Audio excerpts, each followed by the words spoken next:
हैं। देखिए, समझना आपको यह है कि किस प्रकार से यूरोप से एक एक करके कंपनियां आती हैं और भारत में अपना काम करना शुरू करती हैं, और काम करने के साथ ही साथ देखते ही देखते उन्हीं कंपनियों में से एक, जिसे आप लोग ब्रिटिश ईस्ट इंडिया कंपनी कहते हैं, वो हिंदुस्तान को गुलाम बना देती है। तो ये पूरी सीरीज है, लगभग आप मान के चलें कि 6 से 7 लेक्चर मिनिमम होंगे इस टॉपिक पर। लाइव क्लास है आपकी, और आप हमें कमेंट भी कर सकते हैं, चाहें तो बता सकते हैं। जो लोग बाद में देख रहे हैं वो भी हमें कमेंट करके जरूर बताएंगे कि आपको क्लास समझ में आ रही है, कोई समस्या तो नहीं, किस प्रकार से आपको अप्रोच बन रहा है आपका, वो सारी बातें आप मुझे बताएंगे। चलिए आइए शुरू करते हैं, देखते हैं क्या है हमारा जो टॉपिक है आज का। साफ साफ दिख रहा है कि भारत में यूरोपीय बस्तियां, European settlement in India. European settlement जब मैं कहूं तो आपके दिमाग में आना चाहिए कि सर यूरोप का मतलब क्या होता है। तो सबसे पहले यूरोप को समझेंगे आप लोग, उसके बाद फिर और आगे हम बात करेंगे। देखिए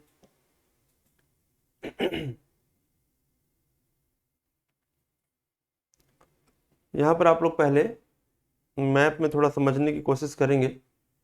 यूरोप का मैप आपको मिले कहीं, चलिए शायद यूरोप का मैप आपको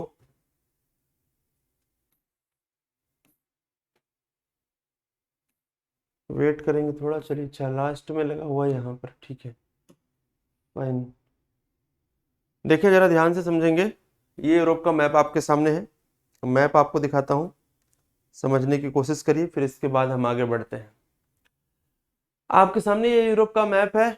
मैं आपको क्लियर कर दूं, हो सकता है कि आपको बहुत ज़्यादा विजिबल ना हो, लेकिन इतना विजिबल होगा कि आपको आइडिया लग जाएगा। देखें ध्यान से, यहाँ पर कुछ इंडिया दिखाई दे रहा है, और आप जानते हैं कि ये पूरा रीजन जो है ये यूरोप है। एक तरीके से आप देख सकते हैं ये पूरा रीजन यूरोप कहलाता है।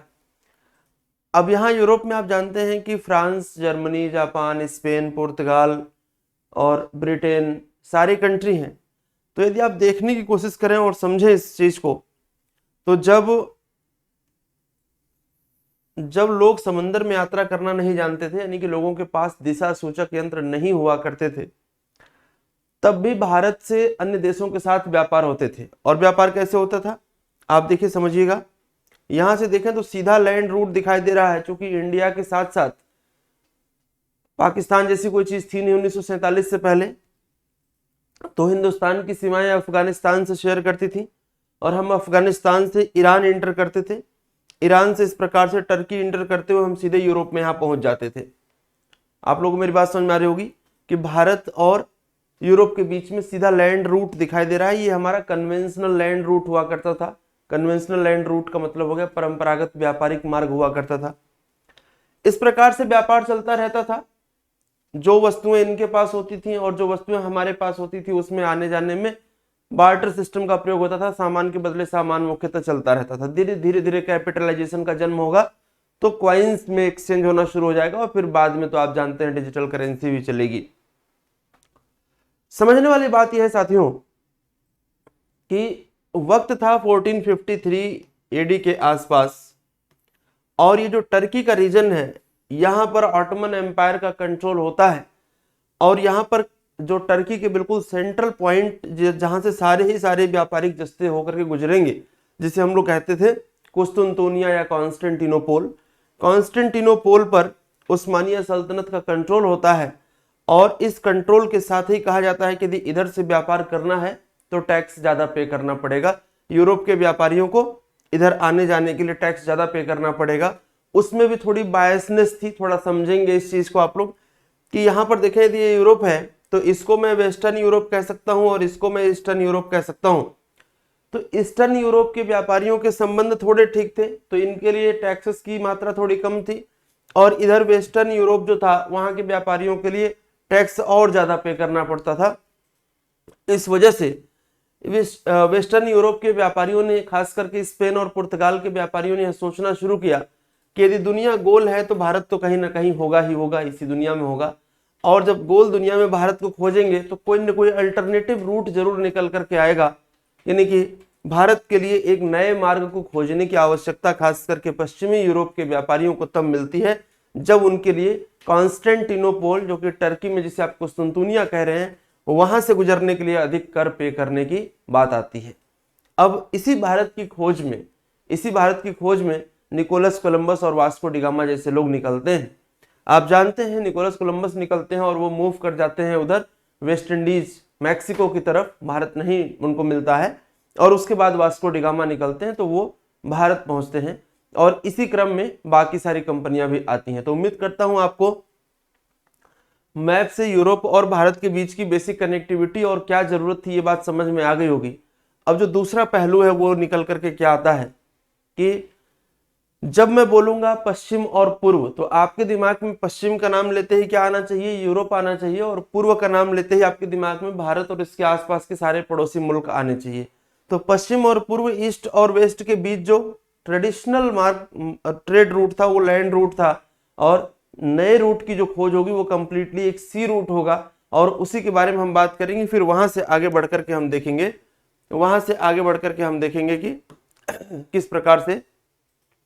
किस प्रकार से एक एक करके यूरोपियन सेटलमेंट इंडिया में आ रहा है। ठीक है, क्वेश्चन दो प्रकार से आते हैं प्रीलिम्स एग्जामिनेशन के अंदर, चाहे पीसीएस की बात हम करें, चाहे समीक्षा अधिकारी की बात करें, चाहे एमआईएस की बात करें।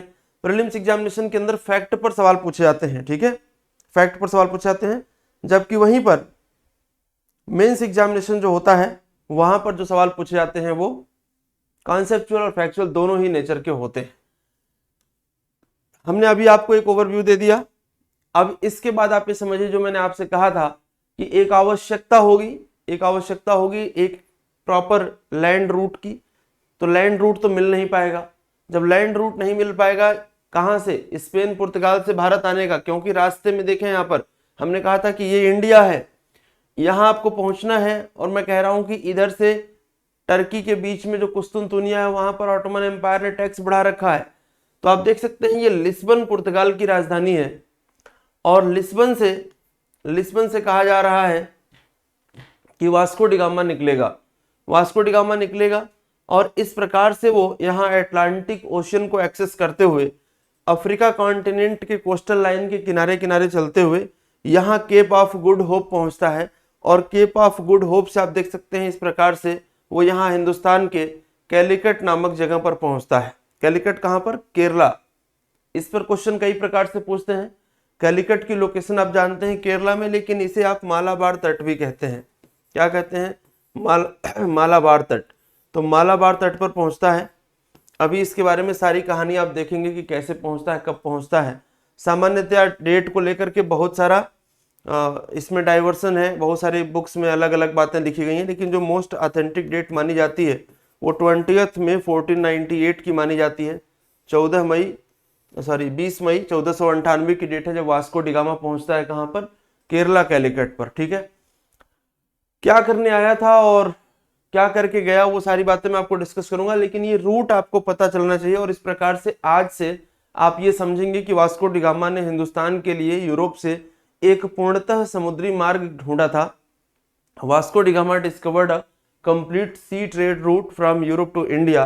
कई बार लोग कहते हैं कि वास्को डी गामा ने भारत खोजा था, तो भारत नहीं खोजा था, उसने एक पूर्णतः समुद्री मार्ग खोजा था। ये आप ध्यान में रखेंगे। और क्यों खोजा, तो मैंने आपको बताया कि आवश्यकता आविष्कार की जननी होती है।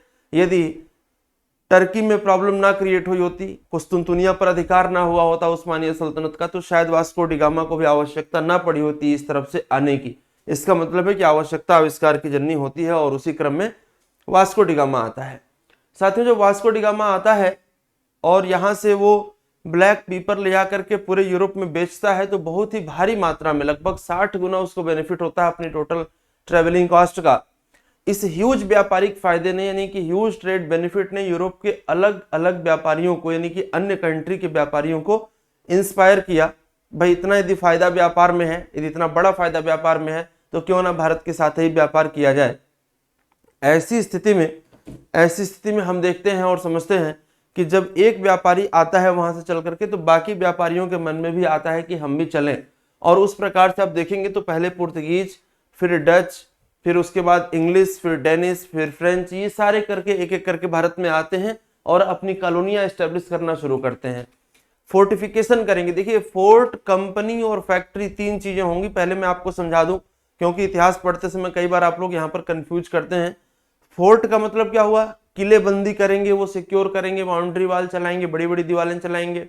कंपनी का मतलब एक ऑफिस बनाएंगे, कार्यालय बनाएंगे और वहां से कंपनी अपना पेपर वर्क करेगी। और फैक्ट्री मतलब वहां पर मैन्युफैक्चरिंग शुरू करेंगे। तो फैक्ट्री, कंपनी और फोर्ट आपको समझ में आएगा। यहाँ पर आइए देखिए, तो आज के इस सेशन में हम लोग सबसे पहले क्या डिस्कस करेंगे, पुर्तगीज सेटलमेंट पर बात करेंगे। पुर्तगालियों की जो बस्तियां बनेंगी भारत में उस पर बात करेंगे। इसी क्रम में इसके बाद वाले जो दूसरे यूरोपियन आए थे उनके बारे में अगले लेक्चर्स में बात होती रहेंगी। देखें, ध्यान से समझेंगे।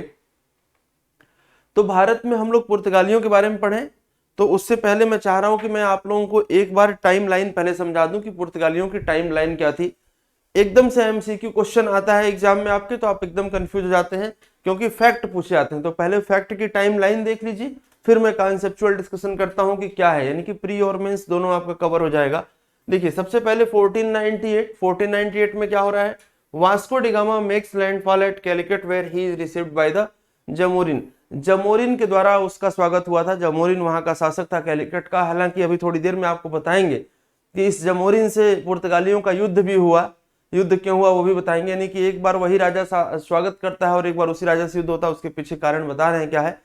देखिए, ट्रेड कॉन्फ्लिक्ट होते हैं, लालच जब इंसान की बढ़ती है तो कॉन्फ्लिक्ट होता है। तो 1498 में वास्को डिगामा आता है, पहला तो ये याद रखना है। दूसरा ये याद रखना है 1503 में पहली बार पुर्तगाली फोर्ट स्टैब्लिश हुआ। ध्यान दीजिएगा, यहाँ पर कोचीन में, जो कोचीन था वही अब क्या है, कोच्चि है। और कोच्चि में पुर्तगालियों का पहला किला बना। ध्यान देंगे, पहला किला बना था। लोग कंफ्यूज करते हैं, लोगों को लगता है कि पहली फैक्ट्री लगी थी। यहां पर हम बात कर रहे हैं किले की। 1505 में क्या हुआ था, सेकेंड पुर्तगीज पोर्ट बना था कैनूर में, कैनूर केरला में ही। 1509 में देखिए, एक combined fleet of Egyptian, Arab and Zamorin fleet is destroyed by Portuguese at the battle of Diu. Very important fact है, अभी आपको पढ़ाएंगे। अल्बुकर्क को भेजा ही गया था डिस्ट्रॉय करने के लिए, क्योंकि विवाद हो गया था। मैं आपको समझाता हूं क्या विवाद था। चाहे वो मिस्र के लोग हों, चाहे वो अरब के लोग हों, वो लोग पहले से ही केरला कोस्ट से मसालों का व्यापार करते थे। अभी आपको समझाते हैं, समझ आएगा। और अब आ गए यूरोपियन में स्पेशली आ गए पुर्तगीज, और पहले से किसी का व्यापार स्टैब्लिश हो और वहां के राजा का सपोर्ट भी उसको मिल रहा हो, और आप बाद में आए तो डेफिनेटली कॉन्फ्लिक्ट तो होगा ही होगा, और कॉन्फ्लिक्ट होगा तो विवाद होगा। ठीक है।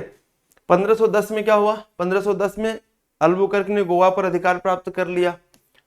इसके बाद 1530 में गोवा को अपनी राजधानी बना दिया पुर्तगालियों ने इंडिया में। ये क्वेश्चन एग्जाम में पूछा जाएगा। 1535 में जो दीव था उसको कंप्लीटली सबजुगेट कर लिया, कंप्लीटली टेक ओवर कर लिया। 1539 में पुर्तगीज ने, देखेंगे, Portuguese Diu is under siege by combined fleet of Ottomans और Mamluks of Egypt, the Gujarat सल्तनत and the Zamorin of Calicut. It ends in absolute victory for the Portuguese. यानी कि 1539 आते आते पुर्तगालियों का ये सारा जो डिस्प्यूट वो था, जो हर्डल्स थे वो सारे दूर हो गए। ठीक है ना। 1559 में आप देखेंगे, 1559 में दमन कैप्चर कर लिया गया, किसके द्वारा, पुर्तगालियों के द्वारा। 1596 में आप देखेंगे तो South East Asia Dutch establish a monopoly in the spice trade after dethroning the Portuguese. और 1612, अब यहां से देखिए, यहां से देखेंगे आप तो पुर्तगालियों का लॉस शुरू हो रहा है। यानी कि 1599 में ब्रिटिश ईस्ट इंडिया कंपनी बनेगी और वो भारत में 1600 में आएगी। और इसके बाद आप देखेंगे कि पुर्तगालियों को चैलेंज मिलना शुरू होगा और धीरे धीरे अब वो केम बैक होना शुरू होंगे।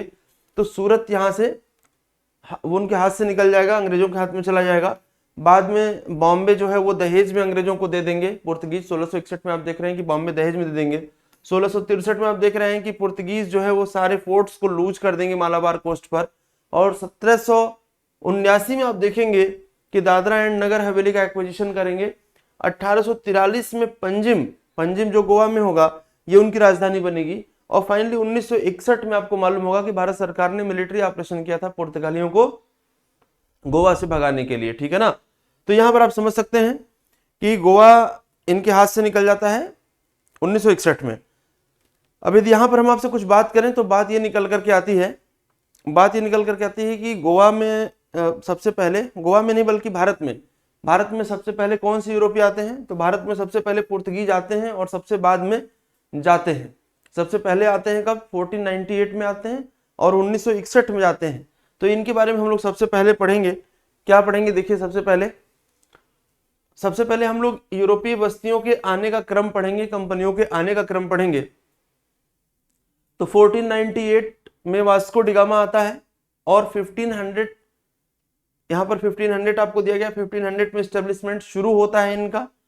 1599 में, ध्यान दीजिएगा, 100 साल बाद इनके, अब सोचिए कितना बड़ा अवसर रहा होगा, लेकिन शायद उस समय आप देख सकते हैं कि कहते हैं ना कि जब आपके हाथ में अवसर आए तो उसका फायदा उठाना चाहिए।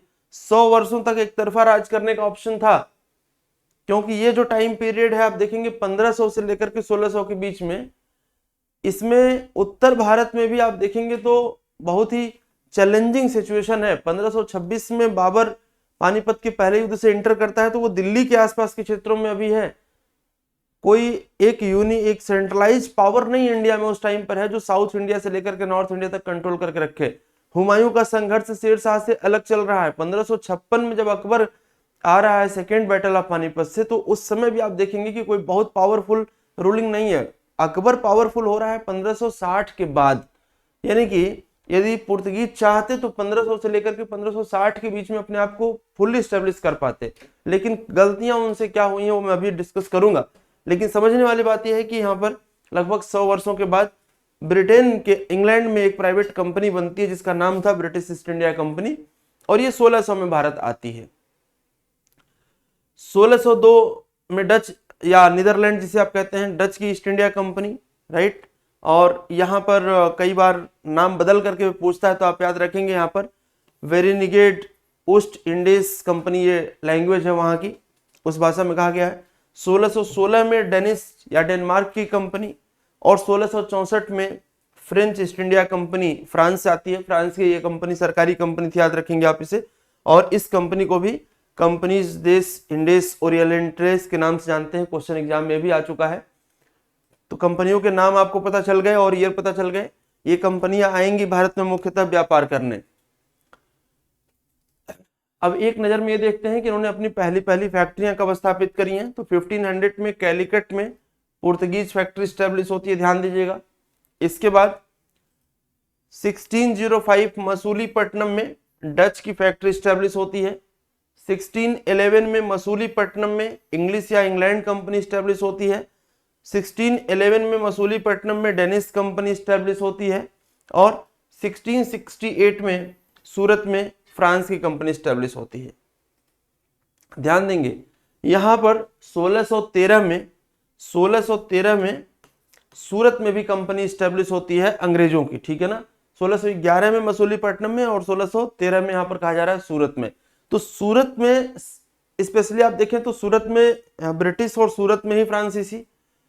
लोकेशन आप देखेंगे तो मसूलीपट्टनम में सभी यूरोपीय कंपनियां। सिमिलरली जब आगे हम देखेंगे, अभी एक एक करके जब हम पढ़ेंगे तो नोटिस करेंगे कि एक ही कंपनी, आई मीन टू से कि एक ही कंट्री की कंपनी एक लोकेशन पर अपनी कंपनी स्टेब्लिश करती है तो वहीं पर दूसरी भी होती है। यानी कि जहां पर ब्रिटिश हैं वहीं पर फ्रांसीसी आएंगे तो कॉन्फ्लिक्ट भी इनके बीच में बढ़ सकता है, और वही कॉन्फ्लिक्ट आगे कारण बनेगा इन दोनों में युद्ध होने का, या बाकी आपस में यूरोपीय कंपनियों का युद्ध होने का, ठीक है।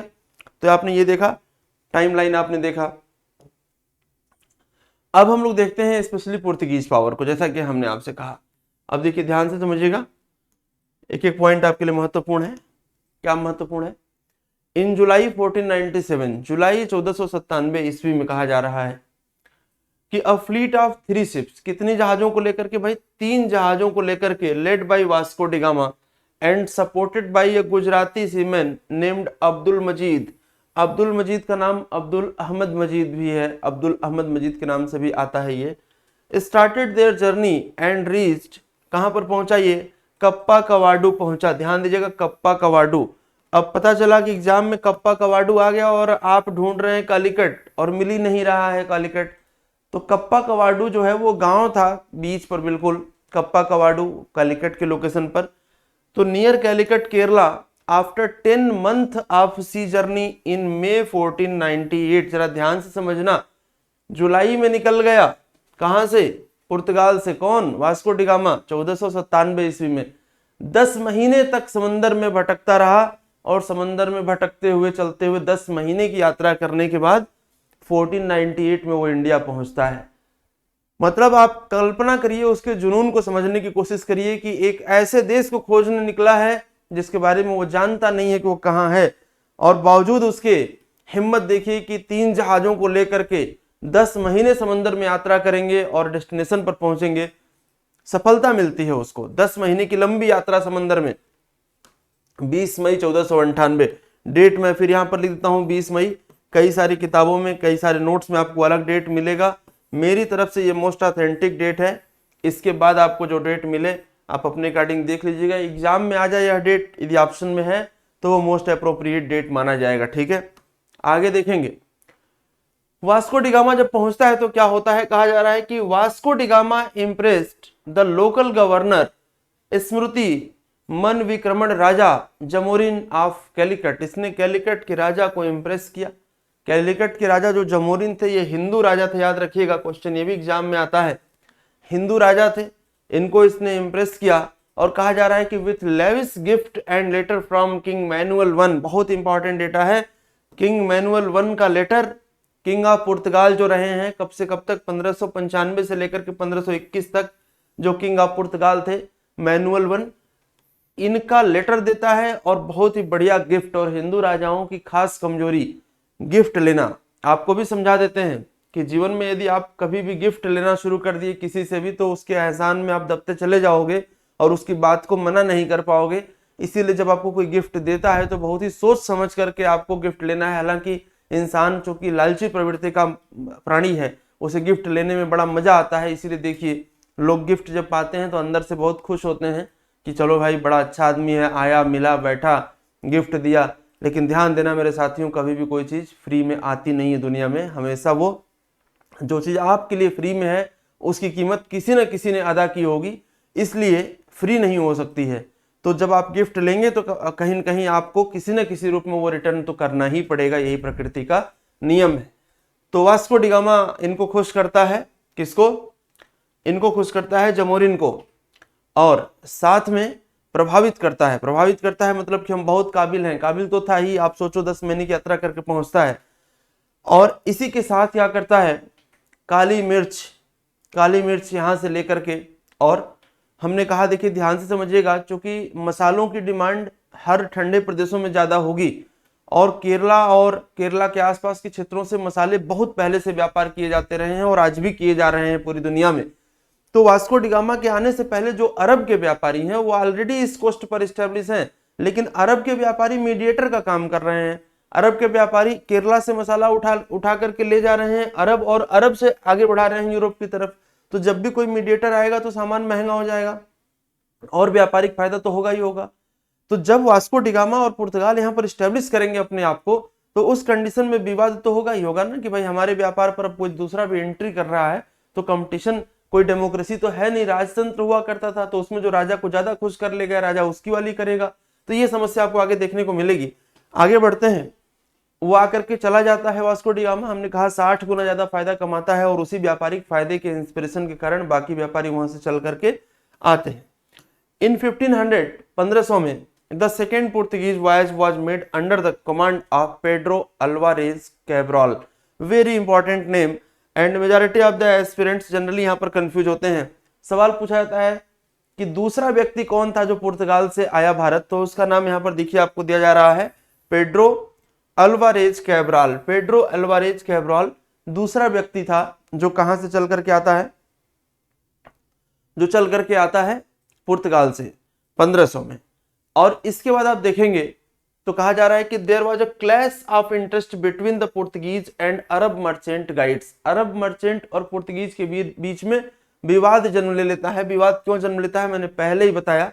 कहा जा रहा है कि Arabs rain over the Portuguese factory and killed about 70 Portuguese inhabitants. ध्यान से समझिएगा, अरबों ने 70 पुर्तगालियों की हत्या कर दी।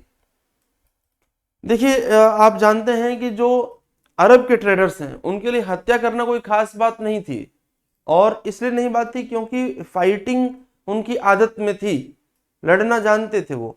और जब ऐसा हुआ 70 पुर्तगालियों की हत्या कर दिया तो ये विवाद बहुत बड़ा हो गया। और यहीं पर देखेंगे कि जो कैब्राल था, जो अल्वारेज कैब्राल है, ये इसने ब्लेम किया किसको, जमोरिन को, क्या ब्लेम किया कि आपकी वजह से ये हत्या हुई है, यानी कि जो वहां के राजा हैं जमोरिन कैलिकट के, उनको जिम्मेदार बताया जा रहा है कि आपकी वजह से हमारे लोगों की हत्या हुई है। और इसने क्या किया, शहर पर हमला कर दिया और शहर को बर्बाद करना शुरू कर दिया। किसने?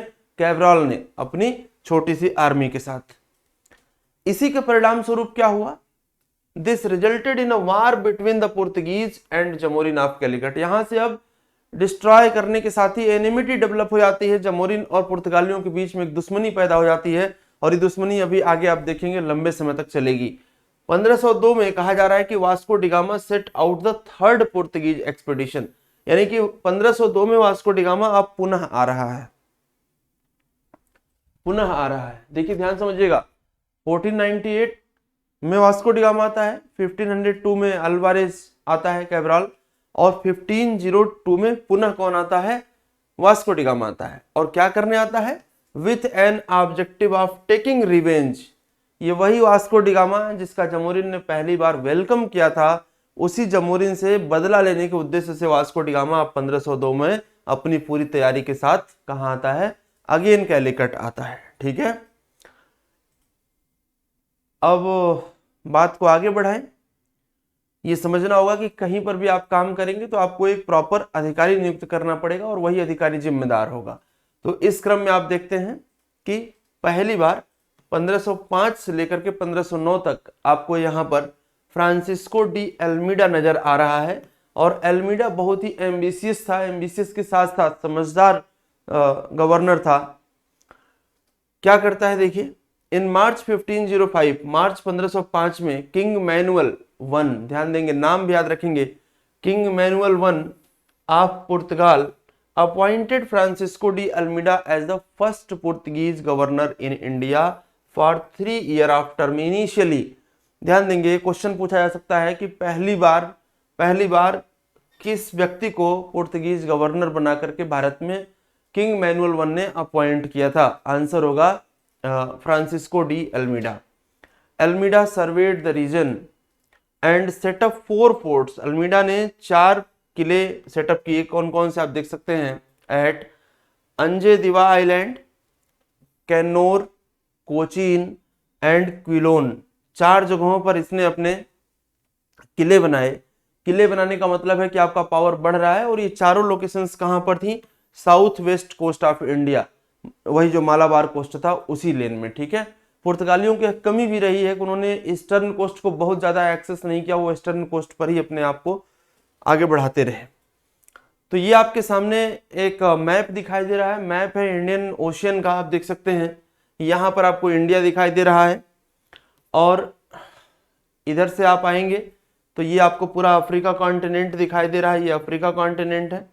हमने आपको बताया कि केप ऑफ गुड होप से चल करके वास्को डिगामा यहाँ पर पहुंचता है और वो शुरू कर देता है। लेकिन ध्यान दीजिएगा कि इस इंडियन ओशियन में देखें, यहाँ पर सेशल्स है, यहाँ पर मालदीव है, श्रीलंका है, इधर दिखाई दे रहा है, इधर आपको कोकोस आइलैंड दिखाई दे रहा है, इधर आपको मॉरिशस दिखाई दे रहा है, इधर मेडागास्कर दिखाई दे रहा है। यानी कि यदि इस रीजन पर कंट्रोल हो जाए, इस क्षेत्र पर कंट्रोल हो जाए, तो व्यापार करने में आपको ज्यादा सहूलियत हो जाएगी। और साथ में ये भी समझना होगा कि यह रीजन बिल्कुल शांत रहे, अच्छा रहे। ठीक है, तो शांत और अच्छा रहे तो इस पर आपका कंट्रोल रहे तो मजा तो आएगा व्यापार करने में। तो यहाँ पर जो अल्मीडा है वह एक पॉलिसी की शुरुआत करता है और वो पॉलिसी कहलाती है ब्लू वाटर पॉलिसी। क्या कौन सी पॉलिसी होती है भाई? ब्लू वाटर पॉलिसी, शांत जल की नीति। तो आपसे सवाल ये पूछा जाएगा कि शांत जल की नीति किस पुर्तगीज गवर्नर ने शुरू करी थी भारत में? तो शांत जल की नीति का प्रतिपादन कौन कर रहा है? अल्मीडा कर रहा है। कौन सा अल्मीडा? जिसके बारे में हमने आपको ये बताया कि यहाँ पर ये पहले गवर्नर के रूप में आता है। कहां से? पुर्तगाल से। तो इंडियन ओशियन पर कंट्रोल स्टैब्लिश करने के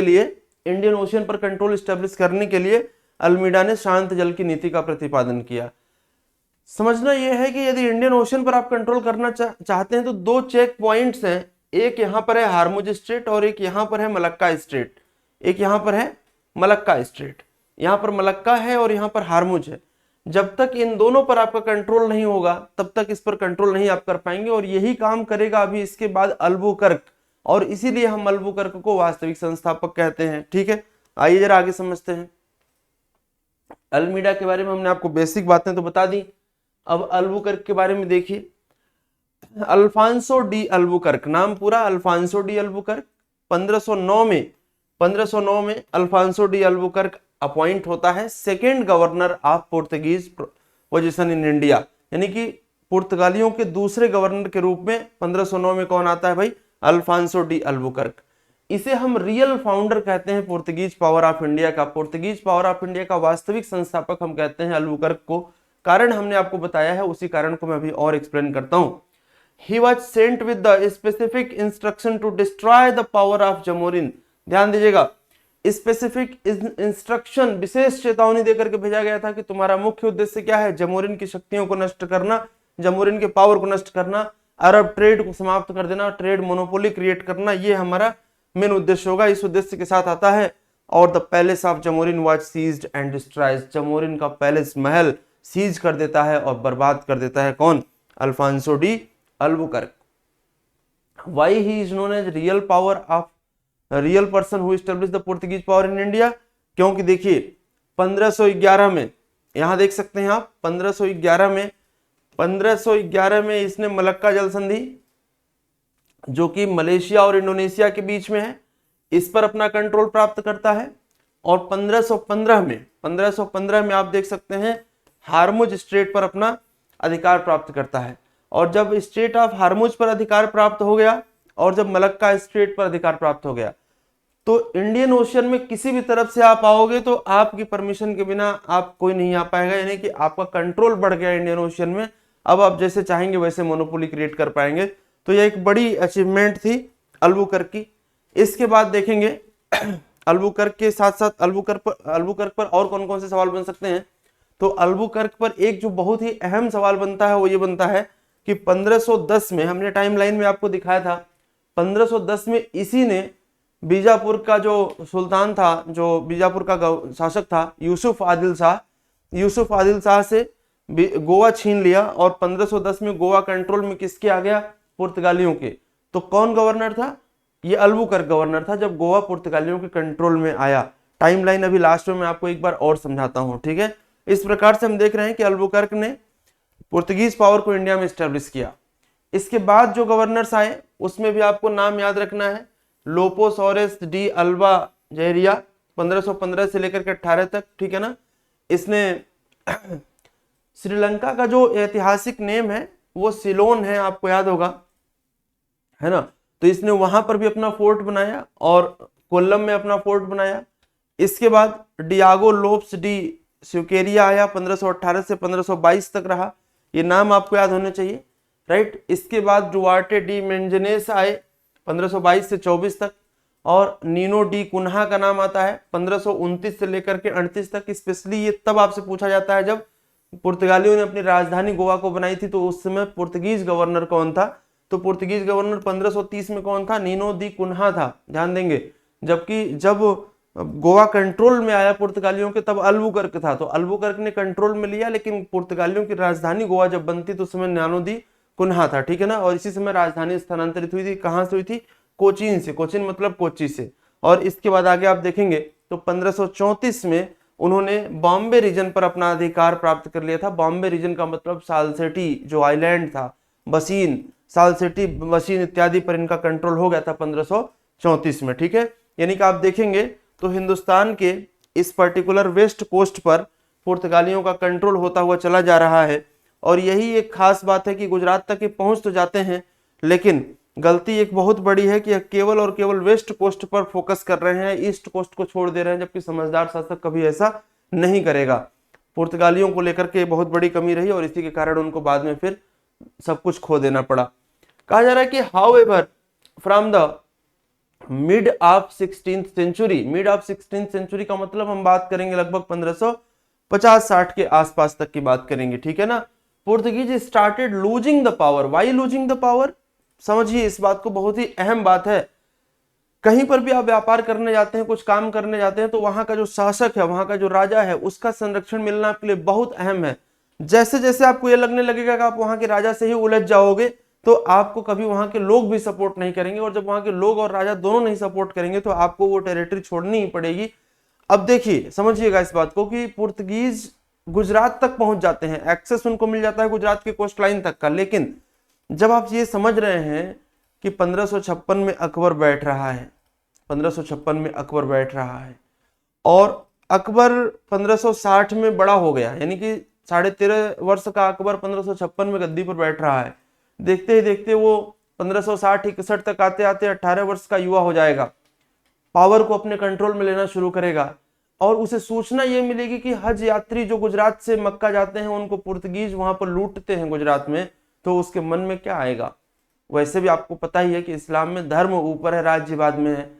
अकबर के ऊपर ऑलरेडी धर्म को लेकर के बहुत सारे विवाद लगाए गए थे, आरोप लगाए गए थे। ऐसे केस में जब अकबर को पता चलेगा कि पुर्तगीज लूटते हैं मुस्लिम हज यात्रियों को, तो वो पुर्तगीज को आकर के गुजरात से बहुत बड़े स्तर पर भगाएगा, वहां से मार करके भगाएगा। ऐसी स्थिति में बादशाह का संरक्षण भी आपको नहीं मिल रहा है, तो आपका डिस्ट्रॉय होना, आपका बर्बाद होना, आपका लूज होना 100% तय है। तो यहां से पुर्तगीज पावर अब धीरे धीरे आप देखेंगे कि अपना पावर खोने लगेंगे। वो 1612 में पहली बार आप देखेंगे कि सूरत को लूज कर देंगे और फिर पीछे हटना शुरू होंगे, यानी कि गोवा की तरफ हटना शुरू होंगे। इसी बीच में अंग्रेज पावरफुल हो जाएंगे, और जब अंग्रेज पावरफुल होंगे तो आप देखेंगे in June 1661 king Charles second of England, England के जो किंग चार्ल्स सेकेंड हैं, married Catherine of Braganza, daughter of king John fourth. King John fourth की बेटी जो कैथरीन ब्रेगेंजा हैं, उनसे शादी होती है किंग चार्ल्स सेकेंड की। और इसी शादी में पुर्तगालियों ने जो बॉम्बे था, जो बम्बई द्वीप था, वो बम्बई द्वीप दहेज के रूप में दे दिया किसको?